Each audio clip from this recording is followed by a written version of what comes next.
Ya, tetapi kadang-kadang banyak kali terguris kerana diburu untuk gading. Kemudian ada yang ditembak. Ada satu perkara yang sangat menyedihkan, bukan hanya di Malaysia tapi kita lihat di dunia, gajah yang mati dan juga gajah yang mungkin cedera parah, ditembak, dieksploitasi, amat menakutkan. Pastinya, ini memerlukan kita untuk meninjau semula bagaimana hubungan kita dengan haiwan, flora fauna, kerana seperti mana manusia kita perlu juga menyantuni mereka.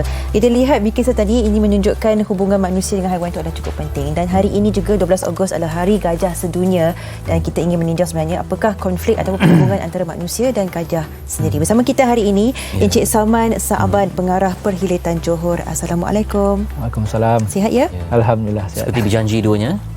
Warna yang cukup cantik. Jangan begitu, Patri. Yalah, mungkin ada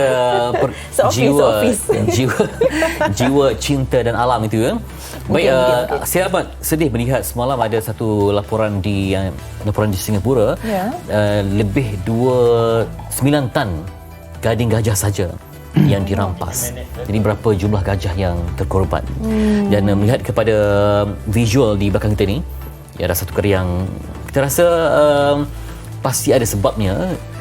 Kalau tidak ekosistem yang diganggu, kalau tidak kerana mungkin ada ancaman ataupun rasa tertekan, barangkali gajah tak keluar dengan sebegitu. Mungkin banyak teori, banyak mungkin pendapat ya daripada penduduk kampung dan sebagainya, tapi mengikut kajian ilmiah lah daripada pihak perhilitan, apa yang berlaku bila mana gajah masuk kampung, gajah naik minyak itu pasti ada petanda dan sebab akibatnya. Silakan Cik Salman. Terima kasih. Seringlah kita dengar tentang ataupun viral sekarang ni, gajah masuk kampung sebagainya. Dia sebenarnya banyak faktor yang mendorong perkara tersebut. Pasal di dalam dunia ni, untuk gajah Asia, pasal Malaysia ni ada gajah Asia, ada 13 buah negara yang ada gajah Asia. Dan masalahnya sama sebenarnya. Masalah yang utamanya kehilangan habitat. Kehilangan habitat disebabkan bilangan manusia yang semakin meningkat, ramai orang. Kemudian dengan pembangunan, kemudian nak jaringan jalan raya, nak buat highway, kan. Kemudian nak buat dam, empangan, pelemungan dan sebagainya. Jadi benda-benda ni melibatkan kehilangan habitat pada gajah ni. Dan apabila pasal gajah ni, dia memerlukan sumber makanan yang banyak. Dia perlukan makan satu ekor tu antara 200 kilo ke 300 kilogram sehari dia makan, bergantung pada saiz inilah. Jadi bila dia perlukan makanan yang banyak, dan gajah ni dia memerlukan kawasan yang luas. Dia punya inilah, kalau ikut kajian kita, keluasan kawasan yang diperlukan oleh gajah ni antara 25 km persegi ke 100 km persegi. Kawasan dia nak bergerak. Wow, luas. Luas. Jadi apabila dia memerlukan kawasan yang luas, makanan yang banyak, kemudian habitat yang berkurangan, timbullah konflik. Apabila dia bertembung dengan manusia, dengan pihak ladang, dengan orang kampung. Gajah-gajah liar ya. Gajah-gajah liar ni. Kemudian dia cross jalan. Ada berlakunya roadkill. Ada yang gajah kena langgar dengan lori, kereta dan sebagainya. Kemudian lagi satu faktornya, apabila kurangnya toleransi manusia itu sendirilah terhadap gajah ni. Pasal gajah ni, dia punya habitatnya memerlukan sama macam kita juga. Perlukan air, perlukan sumber makanan, kawasan yang rata kan. Jadi benda-benda ni dia bersama dengan kita. Maknanya persepsi masyarakat tu sendiri pun lah. Maknanya kadang-kala bila nampak gajah tu sebagai satu masalah, ataupun binatang yang menimbulkan masalah. Terutamanya apabila ada mangsa yang kena rumahnya kena selongkar oleh gajah dan sebagainya, tanaman yang dimusnahkan. Jadi benda tu yang menyebabkan timbulnya konflik. Tambahan pula sekarang ni dengan handset kan, smartphone.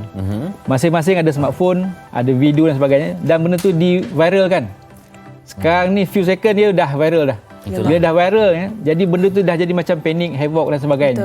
Persepsi manusia tu persepsi juga. Tu sendiri yang kadang memainkan peranan, nampak benda tu nampak besar lah. Tapi memang kita tidak nafikan lah. Pasal kerugian yang disebabkan oleh gajah ni besar sebenarnya. Kalau ikut saya ambil contoh lah di negeri Johor sendiri kan, average untuk kerugian 1.1 juta satu tahun direkodkan. Untuk yang gajah memusnahkan ni. yang kelapa sawit, dusun dan sebagainya. Jadi bagaimana sebenarnya kita nak menyantuni, kerana seiring dengan teknologi, perkembangan dunia sebagainya, kita tak boleh menafikan itu. Tapi masa yang sama kita macam mengambil hak gajah pula, kawasan dia, makanan, perlindungan dan sebagainya. Jadi bagaimana kita nak sampai balance ataupun menyeimbangkan situasi ni, Cik Saman? Dia ialah nak seimbangkan tu, memanglah keperluan manusia tu sentiasa berubah kan, tinggi dan sebagainya. Dan gajah ni pun perlu hidup. Cuma sekarang ni kita cuba nak promote untuk coexistence, maknanya sama-sama hidup dengan gajah. Yang pentingnya kita perlu lihat masalah tu sebagai satu peluang untuk kita. Sebagai contoh, katakanlah di antara Jeli ke Gerik, memang banyak gajah tu lah. Situ memang kawasan dia. Kita boleh gunakan kawasan tersebut sebagai eco-pelancongan. Kita boleh buat package untuk tengok gajah waktu malam, dan kita boleh tahu di mana gajah tu melintas. Dan kita guna itu sebagai peluang untuk membangunkan sosio-ekonomi penduduk yang ada dekat situ lah. Peluang tapi bukan sebagai ancaman ya? Bukan. Sebagai contoh lah, di Johor saya daripada Johor. Kita sekarang ni ada projek panggil Johor Elephant Sanctuary. Okey. Jadi di Johor Elephant Sanctuary ni, konsep dia di mana kita cuba conserve gajah secara in situ. Kita sediakan habitat yang sesuai untuk gajah, dan gajah-gajah, kumpulan gajah di hutan Simpang Panti tu yang menimbulkan masalah, kita akan kita sediakan sumber makanan dia dekat situ. Dan kita akan buat pagar elektrik di Kampung Lukut sana, Kampung Temenin dan sebagainya, yang biasa menerima gajah masuk kampung. Dan apabila kita sediakan habitat sesuai dengan gajah akan datang situ. Kita sediakan tempat dia mandi, sokdik dan sebagainya. Dan orang ramai boleh datang situ untuk aktiviti eco-pelancongan. Dan orang kampung boleh dapat di segi boleh buka gerai, semua makanan, buat kafe dan sebagainya. Baik, bagi sebab bagi kawasan yang dah betul jejas akibat pembangunan yang telah dielakkan. Jadi berlaku ancaman kepada gajah. Kerana dia rasa habitat dia telah pun diganggu. Apakah cara untuk menghijrahkan dia ke kawasan yang lain tanpa dia naik minyak, tanpa ada serangan kepada penduduk di sekitar? Ialah kita actually bila ada isu gajah ni, salah satu tindakan jabatan kita tangkap dan pindahkan gajah tu. Kan? Tetapi yang kata tu ialah gajah ni macam saya sebut tadi tu, dia bergerak setiap hari, dia akan berjalan. Berjalan kan. Jadi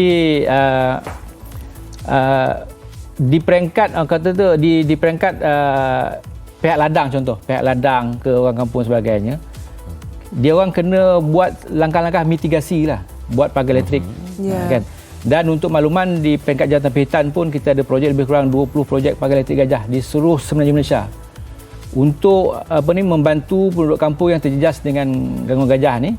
Dan kita pasang pagar elektrik supaya gajah tu tidak masuk ke kampung dia lah. Saya sukakan idea yang Cik Saman sebutkan tadi, eco-tourism. Kami harapkan agar pihak yang tidak bertanggungjawab pula jangan ambil peluang ini sebagai cara untuk mengeksploitasikan gajah pula. Jadi dan ini juga hashtag coexistence, saling hidupnya. Kita kena promotekan benda ni. Dan juga tidak melihat gajah sebagai ancaman, sebaliknya makhluk Tuhan yang perlu diraikan. Betul. Dan kita menjaga habitat sebaik mungkin. Itulah pada sama kita juga sedih bila mana berlaku kejadian yang tak dijangka seperti gajah dilanggar sehingga terkorban.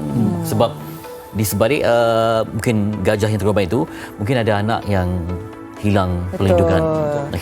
Baik, kita terima kasih kepada Encik Saman Saaban, Pengarah Perkhidmatan Johor, untuk menerapkan mungkin sedikit sebanyak sifat cintakan haiwan. Kalau kita tak kenal, maka kita tak cinta. Selamat bertugas di Perkhidmatan. Terima kasih. Mungkin boleh terlibat kempen sekitar ini sumbangan. Nanti kita PM tepi InsyaAllah. Kita ada banyak perkongsian yang seterusnya pastinya. Selepas ini kita bersama dengan Fariha On untuk perkongsian menarik selepas ini. Mari kita silakan.